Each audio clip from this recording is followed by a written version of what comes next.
High Prabir, আবারও নতুন একটা ভিডিও নিয়ে চলে এসেছি। আমাদের এই পশ্চিমবঙ্গ বিজ্ঞান মঞ্চ মেধা অন্বেষণ 2024 পঞ্চম শ্রেণীর গণিত সমাধান করছি আমরা। এটি আমাদের পর্ব 8, অষ্টম পর্ব। তো দেখো, অষ্টম পর্বে আমাদের যে সমস্ত অঙ্কগুলি রয়েছে, প্রথমে কি রয়েছে, একের দাগের অঙ্ক। এখানে বলা আছে কেবল উত্তরটি লিখতে বলেছে এখানে। তো কেবল উত্তরটি যখন আমাদের লিখতে হবে, এখানে বলছে 85 ডিগ্রি সম্পূরক কোণের অপর কোণটির মান কত। তাহলে সম্পূরক কোণ হলো যখন দুটি কোণের মান 180 ডিগ্রি হয়, তখন সেই কোণ দুটিকে একটিকে অপরটি সম্পূরক কোণ বলে। এখানে তাহলে 85 ডিগ্রি যদি কোণ দেওয়া থাকে, তাহলে অপর কোণটা কি হবে না 180, তার থেকে আমরা 85 ডিগ্রি বিয়োগ করব। সমান সমান 5 পয়দা 10 পায়দা 10, আর একে 9 পয়দা 18 9 দা 18, মানে অপর কোণটি হবে তার মানে 95 ডিগ্রি। তো এই হলো আমাদের কয়ের দাগের প্রশ্নের উত্তর। এবার ক্ষয়ের দাগে বলেছে এই পাশের দাগে যে সমস্ত ক্ষয়ের দাগে মাথাতে দেখো রয়েছে দাগের মতো, তার মানে এটা হলো কি না একটা দাগ রয়েছে, তার মানে কাকে বলতে হয় ফুট, আর দুটো দাগ থাকলে আমরা বলবো ইঞ্চি। তো এখানে রয়েছে তার মানে 5 ফুট 2 ফুট আর 8 ফুট। বাহু দিয়ে ত্রিভুজ আঁকা যাবে কিনা। দেখো, ত্রিভুজ আঁকার ক্ষেত্রে যে শর্ত বা নিয়ম সেটা কি না, ক্ষুদ্রতর যে বাহু দুটো তাদের যোগফল যদি বৃহত্তম বাহু অপেক্ষা বৃহত্তর হয়, তাহলে ত্রিভুজটা আঁকা সম্ভব। তাহলে এক্ষেত্রে আমরা দেখতে পাচ্ছি ক্ষুদ্রতর বাহু দুটো হলো কি, একটা হলো 5 আর একটা হলো 2, যার যোগফল হলো কি না 7। কিন্তু এই 7 এর থেকেও অপর যে বাহুটা অর্থাৎ বৃহত্তম বা তৃতীয় বাহু, সে কিন্তু বড়, এটা অপেক্ষা বড় বৃহত্তম। তাহলে কি হবে, এক্ষেত্রে ত্রিভুজ আঁকা সম্ভব নয়। তাহলে ত্রিভুজ আঁকা যাবে না, ত্রিভুজ আঁকা যাবে না, এক্ষেত্রে ত্রিভুজ আঁকা যাবে না।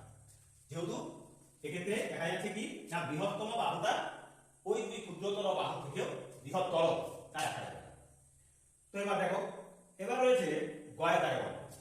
গয়ের দাগে কি বলেছে, গয়ের দাগে বলেছে 426 বাই 710 এর লঘিষ্ঠ আকারের আকার কত হবে। তাহলে 426 আর আছে 710, এক্ষেত্রে আমরা কি করব, এই 426 এর উপাদান বিশ্লেষণ করব। 2 2 এ 4, 2 1 এ 2, 2 3 এ 6, 3 দিয়ে গেল 3 7 এ 21, 3 1 এ 3। ঠিক একই রকম ভাবে আমরা আবার 710 কে উপাদান বিশ্লেষণ করব। কত হবে, 71 দিতে আছে, 71 1 কে 71, 71 1 কে 71, তাহলে 10 হবে। 2 দিয়ে গেলে 2 5 এ 10। এক্ষেত্রে দুটো উৎপাদকে আমরা কি সাধারণ পাচ্ছি, এই 71 এই 71, এখানে রয়েছে 2 এখানে 2 কেটে দিলাম, অর্থাৎ 426 থেকে আমরা পাচ্ছি কাকে 3 কে, আর 710 থেকে পাচ্ছি আমরা 5 কে। তো এই হবে এর লঘিষ্ঠ, অর্থাৎ এটা কাটলে 3 থাকবে আর এই 710 কে কাটলে 5 থাকবে, মানে 2 এর 5। অর্থাৎ গয়ের দাগের প্রশ্নের উত্তর আমরা সম্পন্ন করলাম। এবার দেখো ঘয়ের দাগে অঙ্কে কি বলেছে, এখানে বলা আছে 12/15 এর সমান মানের এমন একটি ভগ্নাংশ লেখো যার লব ও হরের বিয়োগফল বলেছে 45। লব এবং হরের বিয়োগফল 45। তাহলে ভগ্নাংশটা আছে 12 আর 15। তো প্রথমে এই ভগ্নাংশটাকে আমরা প্রথমে লঘিষ্ঠ রূপ দেব। 3 দিয়ে কেটে দিলে 3 4 এ 12, 3 5 এ 15 সমান সমান হলো 4 এর 5। এখন আমাদের কাজ হবে এই দুটোর মধ্যে তফাৎ কত, অর্থাৎ বিয়োগফল। তার মানে 5 থেকে যদি 4 বিয়োগ করি তাহলে পাবো 1, বিয়োগফল 1 পাচ্ছি। কিন্তু বলেছে লব ও হরের বিয়োগফল হবে আমাদের 45। তার মানে 45 কি করে পাবো, সেই 45 কে যদি আমি এখন এই বিয়োগফল দিয়ে ভাগ করি, তার মানে 45 হবে। অর্থাৎ 45 দিয়ে 4 কে গুণ করব, আবার 45 দিয়ে 5 কে গুণ করব। 45 দিয়ে যদি 4 কে গুণ করি তাহলে হয় কত, 4 45 হচ্ছে 4 5 এ 20, 4 4 এ 16, 17 18 180, আর 5 45 হচ্ছে 5 5 এ 25, 5 4 এ 20 আর 2 হবে 22, অর্থাৎ 180/225। এটি হবে এই 12/15 এর সমতুল্য ভগ্নাংশ। তো এবার দেখো কোণ দাগের অঙ্ক। কোণ দাগের অঙ্কে কি বলা আছে, এখানে বলা আছে 85 থেকে 100 পর্যন্ত কয়টি যৌগিক সংখ্যা আছে।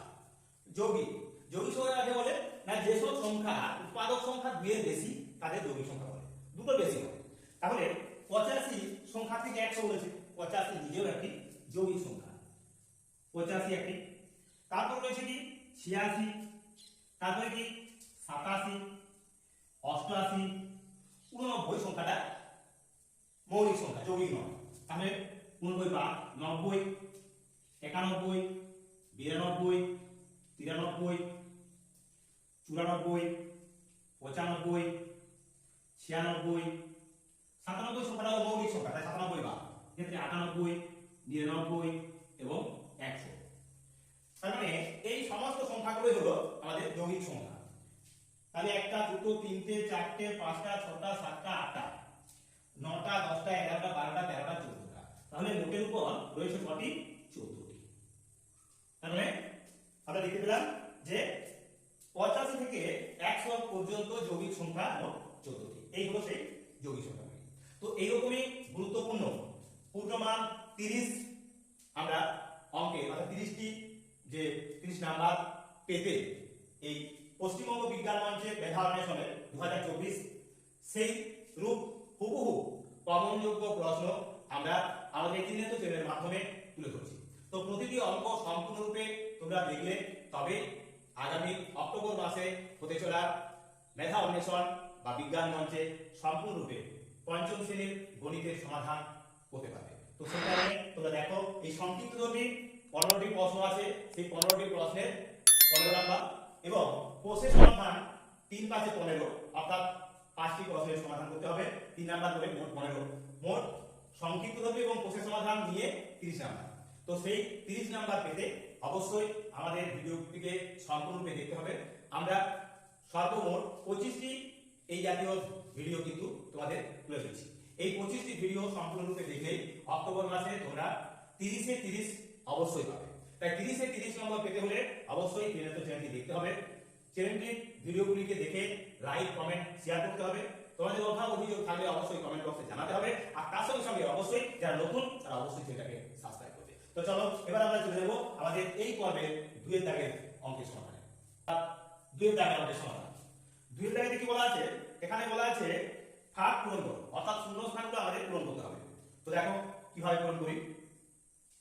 কয়েক দাগেতে বলেছে একটি বেলুনের তল সংখ্যা ড্যাশ। একটি বেলুনের মোট 3টি তল থাকে, দেখো 3টি। এরূপ হলো ছবিটি, অর্থাৎ এটা তল, এটা তল, এখানে তল। এগুলো হলো সমতল, এটা হলো বক্রতল। অর্থাৎ দুটো সমতল, একটা বক্রতল, মোট 3টি তল। ক্ষয়ের ক্ষেত্রে কি আছে? বলা আছে 3 কিগ্রা 3 ডেকাগ্রা সমান কত টন? 3 কিগ্রা আর 3 ডেকাগ্রা সমান 3.03 কিগ্রা বসাবো। অর্থাৎ 3 কিগ্রা 3 ডেকাগ্রাকে আমি প্রথমে কি করলাম না কিগ্রা করলাম। এখন টনে একে নিয়ে যাব। টনে নিয়ে যাওয়ার জন্য একে কি করব? আরো 100 গুণ আরো 10 অর্থাৎ 1000 দিয়ে ভাগ করব, তাহলে টন হবে। কারণ 100 কিগ্রা সমান সমান হলো 1 কুইন্টাল আর 10 কুইন্টাল সমান হলো 1 টন। তাহলে 3টে দশমিকের পরে আরো 3 ঘর সরে যাবে, দশমিক আরো 3 ঘর বাঁ দিকে সরে যাবে। সমান এখানে 3 আছে, 3 এর পরে দশমিক রয়েছে, আরো এখানে সরে গিয়ে হবে এটা কত না 0.00 দুটো 0 303 টন। এটি হবে এর উত্তর, অর্থাৎ এই 5 দাগের উত্তর হবে। এবার গ প্রশ্নের কি উত্তর চাইছে? বলেছে 0.3 গুণ 0.3 গুণ 0.3 শুধু 3 আছে, তাহলে 0.03 গুণ 0.03 গুণ 0.3। তাহলে উত্তরটা হবে, এখন এই সংখ্যাগুলো গুণ করব 3 3 3 3 কে 3 বার গুণ করলে 3 9 27, 3 থেকে 9 9 3 27। এখন এখানে আছে একটা গোল দশমিক, এখানে আছে দুটো, এখানে দুটো, তাহলে 2 2 4 এটা 5 আছে, তাহলে এখানে আছে একটা দুটো, আরো আমাদের 3টে শূন্য বসাতে হবে। তাহলে 0.00027 এটি হবে উত্তর। এবার চলে যাব আমরা ঘয়ের দাগের অঙ্কে। ঘয়ের দাগের অঙ্কে কি বলা আছে? এখানে বলা আছে 2.001 ভাজিত 5। তাহলে এই 2.001 একে 5 দিয়ে আমাদের ভাগ করতে বলা আছে। প্রথমে এই দশমিকটা দেওয়ার জন্য আমরা নিচে একের পিঠে 3টে শূন্য দেব, যেহেতু দশমিকের পর 3টে সংখ্যা ছিল তাই দশমিকটা উঠে যাবে। এবার আমরা 5 দিয়ে একে কাটছি, 5 দিয়ে যদি কাটি তাহলে হবে 5 4 20, শূন্য আছে যায় না তাই শূন্য হলো। এবার 1 আছে তাও যায় না, শূন্য হলো, তাহলে 4 হলো, শূন্য দিলাম। এবার কি হবে? একের পিঠে তখন তার শূন্য বসে দশমিকের জন্য 10, 5 2 হবে 10 সমান সমান, তাহলে পাবো 400.2 বাই হবে 1000। এখন এক এক মিনিটে 3টে শূন্য আছে, তাহলে দশমিকটা আরো 3 ঘর আমাদের বাঁ দিকে চলে আসবে। সমান সমান লিখব আমরা 0.1 ঘর 2 ঘর 3 ঘর মানে 4002। এটি হবে আমাদের এই ঘয়ের দাগের অঙ্কের সমাধান। তো দেখো এবার কুয়োর দাগে দাও। কুয়োর দাগে কি বলেছে? কুয়োর দাগে বলা আছে 6 শূন্যস্থান আছে সমানুপাতি 24:28।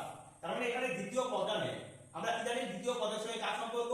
তৃতীয় পদের, অর্থাৎ এখানে 24, তাহলে 24 তৃতীয় পদ আর দ্বিতীয় পদ নেই, তাই দ্বিতীয় পদটা হবে কি প্রথম এবং চতুর্থ পদের গুণফল, অর্থাৎ 6 গুণ চতুর্থ পদ আছে 28, তাকে ভাগ দেব আমরা তৃতীয় পদ অর্থাৎ 24 দিয়ে। তাহলে 6 4 হবে 24, 4 7 হবে 28, তার মানে দ্বিতীয় পদটা হলো 7। তো এই হলো আরো 5টি প্রশ্নের সমাধান, অর্থাৎ 30 নম্বরের মধ্যে আমরা 10 নম্বরের উত্তর কিন্তু অলরেডি করে দিলাম। এবার বাকি এগুলো আরো 20 নাম্বার সবগুলো ভিডিওটা দেখলে তবেই তোমরা কিন্তু বাকি 30 নম্বরের প্রশ্নের উত্তর কিভাবে করতে হয় সেটা তোমরা জেনে যাবে। তো চলো এবার আমরা চলে যাবো আমাদের এই পর্বের 3 দাগের অঙ্কের সমাধান। এবার 3 দাগের প্রশ্ন। 3 দাগের প্রশ্নে কি বলা হয়েছে? দেখো এখানে বলা আছে যেটি ঠিক তার মাথায় ঠিক চিহ্ন দাও, অর্থাৎ আমাদের এক্ষেত্রেও সঠিক উত্তরটা বেছে নিয়ে উত্তর করতে হবে। এখানে কয় দাগে বলা হয়েছে কি না, এখানে বলা আছে 2.4 ঘন্টা। এরকম ধরনের অঙ্ক আমরা এর আগে অনেকগুলি ক্ষেত্রেই করে দেখিয়েছি। তো দেখো কি বলে দিচ্ছি, কি হয়েছে না 2.4 ঘন্টা সমান সমান আমরা লিখব কি 2 ঘন্টা আর এই 0.4, এই 0.4 কে আমরা 60 দিয়ে গুণ করব, 60 মিনিট সমান সমান হবে 2 ঘন্টা।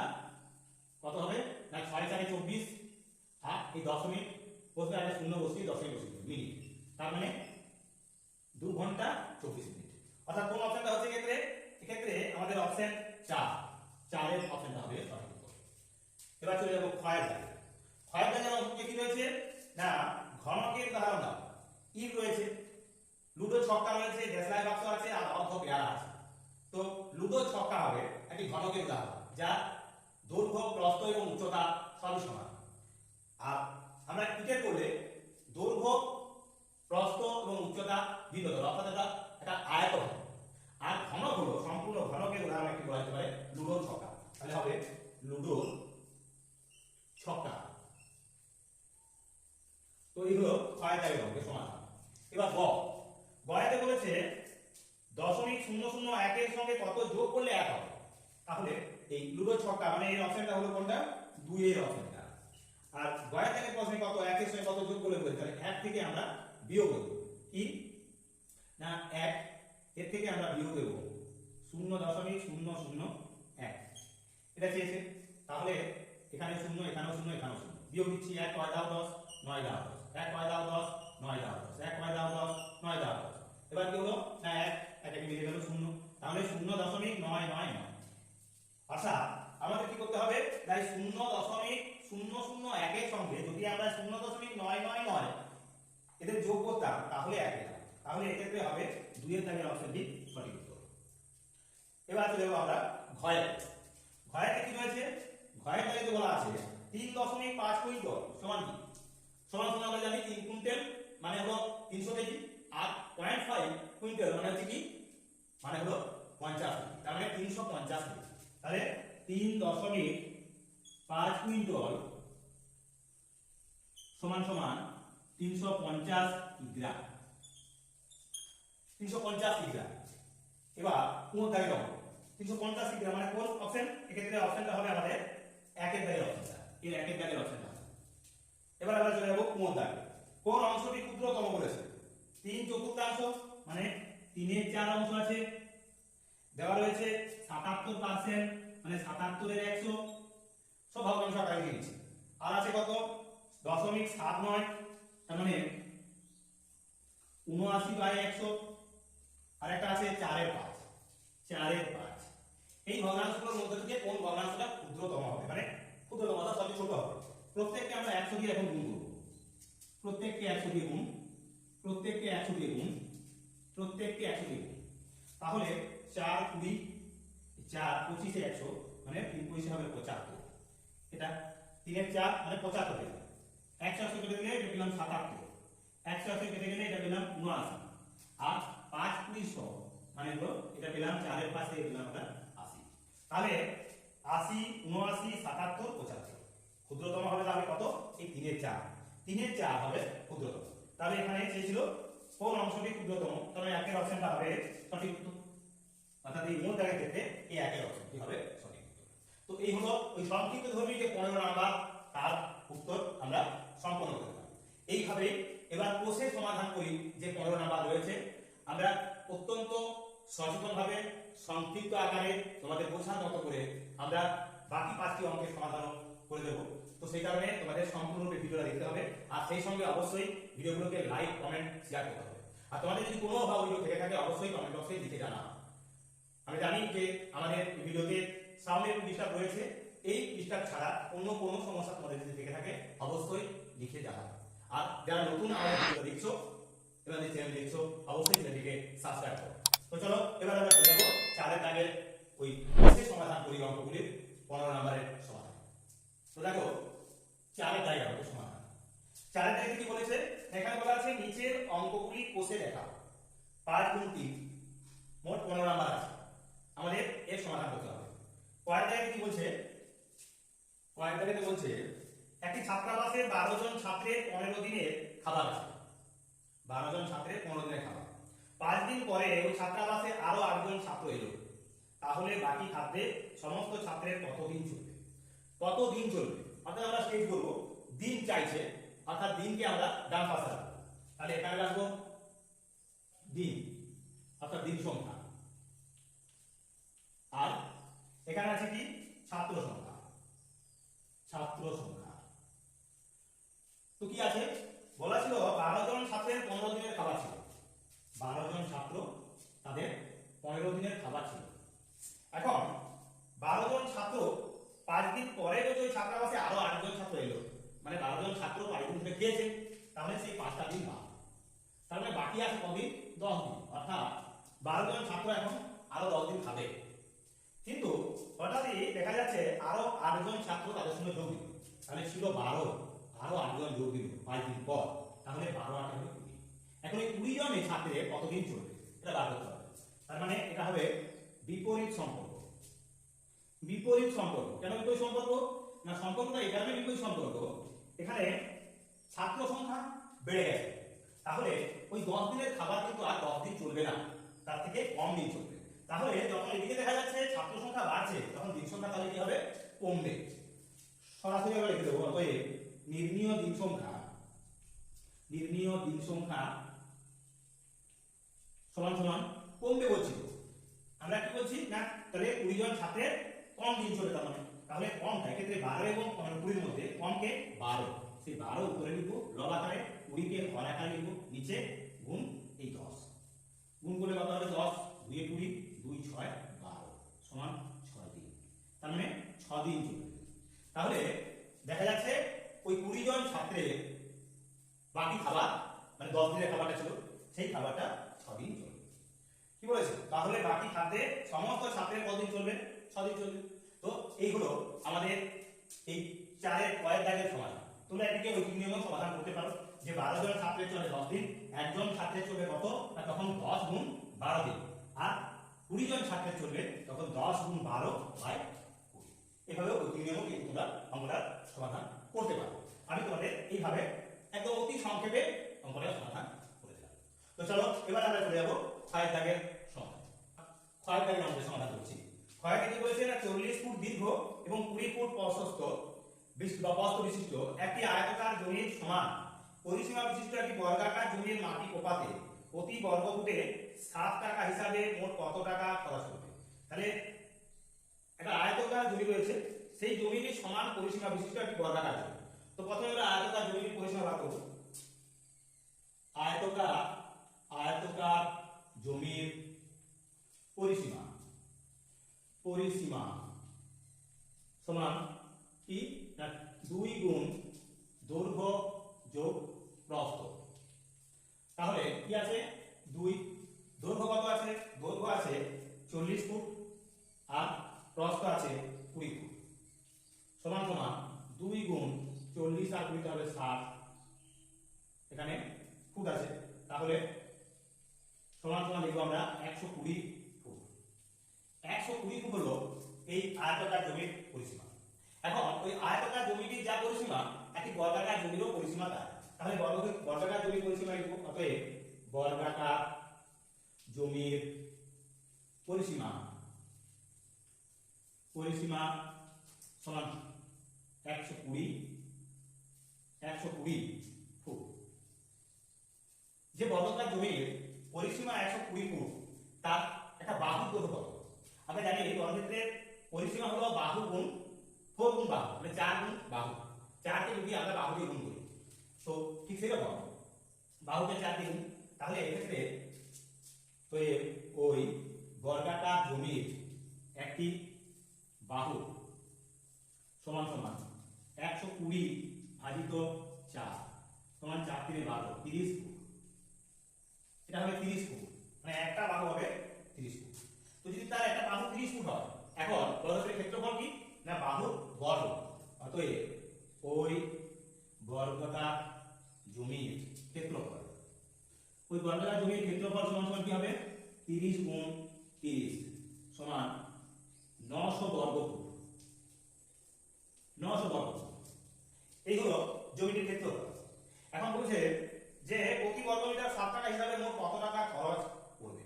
তাহলে কোপাতে দেখব ওই জমি কোপাতে খরচ হবে সমান সমান এই 900 গুণ 7 সমান 7 9 63, দুটো শূন্য বসে গেল, সমান 6300 টাকা। 6300 টাকা ওই জমিটিকে কোপাতে খরচ করবে। তো প্রথমে আমরা কি করব, প্রথমে আমরা আয়তাকার জমিটির পরিসীমা বার করে নিয়েছি 2 গুণ দৈর্ঘ্য যোগ প্রস্থ এই সূত্রে। সেই পরিসীমাটাই হলো কি না ওই বর্গক্ষেত্রের পরিসীমা, কারণ বর্গাকার জমির পরিসীমা হলো 120 ফুট। আমরা জানি বর্গক্ষেত্রের একটি বাহু সমান পরিসীমাকে যদি আমরা 4 দিয়ে ভাগ করি তাহলে পেয়ে যাব তার একটি বাহু দৈর্ঘ্য। তাহলে তার একটি বাহু বা আলের দৈর্ঘ্য এই ক্ষেত্রে 30 ফুট। এখন 30 ফুট যদি তার একটা বাহু বা আলের দৈর্ঘ্য হয়, তাহলে ওই বর্গাকার জমির ক্ষেত্রফল হবে, আমরা জানি বাহু স্কয়ার বা বাহু বর্গ, মানে বাহুকে বাহু দিয়ে গুণ হবে, অর্থাৎ 30 কে 30 দিয়ে গুণ, 30 কে 30 দিয়ে গুণ করলে 900 বর্গ। এখন প্রত্যেক বর্গফুটের জন্য জমিটি কোপাতে গেলে খরচ হয় 7 টাকা, তাহলে ওই 900 বর্গফুট জমি কোপাতে খরচ হবে 6300 টাকা। এইগুলো আমাদের এই 4 দাগের ক্ষয়ের অত্যন্ত গুরুত্বপূর্ণ একটি অঙ্কের অতি সংক্ষিপ্ত আকারের সমাধান। তো চলো এবার আমরা এরকমই আরো বাকি 3টি অঙ্কের সমাধান আমাদের তুলে ধরি। 4 গ, 4 গয়েতে কি বলা আছে, 1224 এবং 2420 এদের ঠিক মাঝের সংখ্যাটি কত?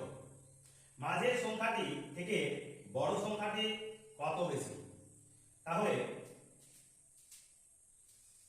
এরূপ দুটো সংখ্যা দেওয়া রয়েছে, একটা রয়েছে 1224 আর একটা আছে 2420। এখানে মাঝে একটা সংখ্যা আছে, সেই মাঝের সংখ্যাটা কত? এই সংখ্যাটা আমাদের বার করতে হবে। তাহলে মাঝের সংখ্যাটা কি করে বার করব? দেখো মাঝের সংখ্যা সমান সমান এই দুটো সংখ্যাকে যোগ করব, 1224 যোগ 2420 তাদেরকে 2 দিয়ে ভাগ করব, তাহলে মাঝের সংখ্যাটা পেয়ে যাবে। সমান সমান কি হবে, 0 এটা 4 4 হবে, 2 আর 2 হবে 4 যোগ করলে 4 আর 2 হবে 6, 2 আর 1 হবে 3, এদেরকে আবার 2 দিয়ে ভাগ যোগ করবে, তাহলে কত হচ্ছে 2 1 কে 2, 1 16 হলো, 2 8 কে 16, 4 আছে 2 2 হবে 4 আর 2 2 এ 4, তার মানে মাঝের সংখ্যাটা হবে তার মানে 1822। এটা হবে 1822, মাঝের সংখ্যাটা আমরা পেয়ে গেলাম 1822। এখন তার সঙ্গে সঙ্গে বলেছে কি মাঝের সংখ্যাটি থেকে কত বড় সংখ্যাটি কত বেশি, মাঝের সংখ্যাটি থেকে বড় সংখ্যাটি কত বেশি। এই মাঝের সংখ্যাটা পেলাম 1822, তার থেকে এই বড় সংখ্যাটা কত বেশি? অতএব বড় সংখ্যা বেশি সমান সমান দিয়ে আমরা কি করতে পারি না এই 2420 তার থেকে এই 1822 বিয়োগ করব। তাহলে 2 কয় দাও 10 আর দাও 10, 2 কে 3 কয় দাও 12, 9 দাও 8 কে 9 কয় দাও 14, 5 দাও 14, একাকে 2 মিলে গেল, অর্থাৎ 598 বেশি এই বড় সংখ্যাটা এই মাঝের সংখ্যাটা থেকে। তো এইভাবে আমরা এই অত্যন্ত গুরুত্বপূর্ণ অঙ্কটির সমাধান তোমাদের তুলে ধরলাম। এরকমই আরো গুরুত্বপূর্ণ অঙ্ক আমাদের এই পর্বে আরো 3টি অঙ্ক রয়েছে, সেই 3টি অঙ্কের সমাধান আমরা এভাবে তুলে ধরব। তো চলো ঘয়ের দাগের অঙ্কের সমাধান। ঘয়েতে বলা আছে 201.1/5 201.1/5 যোগ 177.4/15 যোগ 525.1/2 যোগ 205। এদের আমাদের যোগ করতে হবে। তো এগুলো হলো পূর্ণ সংখ্যা, এই 201, 177, 525 আর 205। অর্থাৎ পূর্ণ সংখ্যাগুলো আমরা যোগ করব। তাহলে কি আছে 201 যোগ 177 যোগ 525 যোগ 205, এগুলো যোগ। তার সঙ্গে সঙ্গে কি আছে না এই 1/5 যোগ 4/15, এই 1/5 যোগ 4/15 যোগ 1/2 যোগ করব। তাহলে এখন এটা যোগ করলে কত পাচ্ছি 5 আর 10 7 17 17 আর 18 8 1 আর 2 3 3 মানে হাতে 1 আর এই 2 3 3 আর 7 থেকে 10 10 এ 0 হাতে রইল 1। এখন 2 আর 3 3 আর 5 8 8 আর 9 9 আর 2 হবে 11, তাহলে 1108। এই অঙ্কগুলো যোগ করো। যোগ এখন 5 15 এবং 2 এদের লসাগু হবে কত 30। 5 6 হবে 30, 6 কে 6 15 দিয়ে 30, তাহলে 4 দিয়ে হবে 8 যোগ 2 15 30, তাহলে 15 কে 15 সমান সমান আমরা কি পাচ্ছি না এক্ষেত্রে পাবো আমরা 1108 যোগ 8 6 14 14 আর 15 হবে 29, তাহলে 29 এ সম্পূর্ণ রূপে আমরা যখন লিখব তখন লিখব 1108 পূর্ণ 29 এ 30। এই হবে আমাদের এই ঘয়ের দাগের সরলের অঙ্কটির সমাধান। তো এরকমই গুরুত্বপূর্ণ আরো একটি অঙ্ক রয়েছে আমাদের এই পর্বে, তাহলে আমাদের এই পর্বটি সম্পূর্ণ হয়ে যাবে। তো সম্পূর্ণ ভিডিওটা দেখো, তারপর তোমরা তোমাদের ভালো মন্দ বিচার করে লাইক কমেন্ট শেয়ার করো, আর অবশ্যই চ্যানেলটাকে শেয়ার করো এবং অবশ্যই চ্যানেলটাকে সাবস্ক্রাইব করো। তো চলো এই পর্বের শেষ অঙ্ক অর্থাৎ মুদ্রার অঙ্ক। মুদ্রার অঙ্কে কি বলা আছে দুটি সংখ্যার গসাগু 7 লসাগু 140, একই সংখ্যা 28 হলে অপর সংখ্যাটি কত? তাহলে লসাগু এবং গসাগু দেওয়া আছে আর একটি সংখ্যাও দেওয়া আছে, অপর সংখ্যা সমান কি? দেখো অপর সংখ্যা আমরা সরাসরি করতে পারি। অপর সংখ্যা সমান সমান কি না লসাগু গুণ গসাগু বাই একটি সংখ্যা। একটি সংখ্যা মানে লসাগু এবং গসাগু গুণফলকে একটি সংখ্যা দিয়ে ভাগ করলে ভাগফলটি হবে অপর সংখ্যা। তাহলে এক্ষেত্রে লসাগু কত বলা আছে 140, গসাগু বলা আছে কত 7, আর একটি সংখ্যা দেওয়া আছে 28। তাহলে কি হচ্ছে 7 4 এ হবে 28, 4 দিয়ে কাটলে কত হচ্ছে 2 2 গুণে 4 আর 2 এটা 70, 2 35 এ 70 সমান সমান হলো কত 35। তাহলে অপর সংখ্যাটা হবে 35। তাহলে অপর সংখ্যা সমান লসাগুকে গসাগু দিয়ে গুণ এবং তাদের গুণফলকে আবার আমাদের একটি সংখ্যা দিয়ে ভাগ। তাহলে এখানে লসাগু পেয়েছিলাম 140 দেওয়া আছে, গসাগু দেওয়া আছে 7, আর অপর সংখ্যা একটি সংখ্যা দেওয়া ছিল 28, তাদেরকে আমরা কাটাকাটি করলাম, পেলাম 35। এই 35ই হলো 35 অপর সংখ্যা। তাহলে আমাদের এই পর্বে যে পূর্ণমান 30, এই 30টি অর্থাৎ নাম্বারের 20টি প্রশ্নের সমাধান আমরা এই পর্বে সম্পূর্ণরূপে এরকমই বাকি যে প্রশ্নগুলি রয়েছে অর্থাৎ এটি হলো আমাদের 8 নম্বর অধ্যায়। এরকমই বাকি আরো 12খানা প্রশ্ন এবং তার সঙ্গে সাজেশন সর্বমোট 25টি আমরা অধ্যায় বা 25টি পর্ব এই বিষয়ে তুলে ধরছি। যদি তোমরা সম্পূর্ণরূপে 25টি পর্ব দেখতে পারো, সম্পূর্ণ ভিডিওটা দেখো, প্রতিটা অঙ্ক ভালোভাবে বুঝে যাও, তাহলে অবশ্যই তোমরা এই পশ্চিমবঙ্গ বিজ্ঞান মঞ্চ মেধা অন্বেষণ 2024 পঞ্চম শ্রেণীর পরীক্ষায় অবশ্যই ভালো রকম ভাবে উত্তীর্ণ হবে। অর্থাৎ আমরা বলতে পারি সম্পূর্ণ প্রশ্নপত্রটাই তোমরা কমন পাবে। তো সেই কারণে সম্পূর্ণ ভিডিওটা যারা আমাদের দেখলে তাদেরকে অসংখ্য ধন্যবাদ। সেই সঙ্গে আমি আবারও আমার সকল প্রিয় ছাত্রছাত্রী এবং সচেতন অভিভাবকদের কাছে আবেদন রাখবো যে ভিডিওগুলি লাইক কমেন্ট শেয়ার করে অন্যান্যদের মধ্যে ছড়িয়ে দাও, আর তার সঙ্গে সঙ্গে অবশ্যই যারা নতুন আমাদের চ্যানেলে আসছো অবশ্যই চ্যানেলটাকে সাবস্ক্রাইব করে দাও। তো আজকের মতো এখানেই ভিডিওটি শেষ করছি। আগামী পর্বে আবারও একটি নতুন ভিডিও নিয়ে আমরা হাজির হয়ে যাবো।